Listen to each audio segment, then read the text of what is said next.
আসসালামু আলাইকুম। আপনারা অনেকে আমাকে জিজ্ঞেস করেন যে আমি আমার খামারের মুরগিগুলোকে ডিমে আসার আগ পর্যন্ত কোন খাবারটা ব্যবহার করি।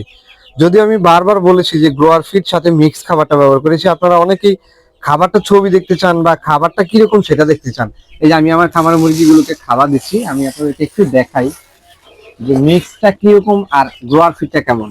এই যে আমি অল্প একটা খাবার যদি নেই, একটু খেয়াল করেন এখানে গ্রোয়ার ফিড সাথে হচ্ছে মিক্স মিক্স যে খাবারটা রয়েছে সেখানে গম, ভুট্টা, সরষা এইসব জাতীয় জিনিসগুলো রয়েছে।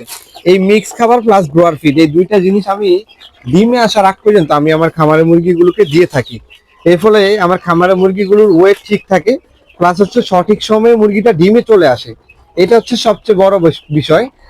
সঠিক সময়ে মুরগিটা ডিমে চলে আসবে এবং তার পাশাপাশি মুরগিগুলোকে আমি শাক পাতা খাওয়ানোর চেষ্টা করি। আমি কিন্তু সবসময় আপনাদেরকে বলি যে আপনারা আপনার খামারের মুরগিগুলোকে শাক পাতা খাওয়াবেন। এর ফলে আপনার খামারের মুরগিগুলোর পায়খানা জনিত যত যত সমস্যা রয়েছে সেই সমস্যাগুলো নিমিষেই ধ্বংস হয়ে যাবে কিন্তু।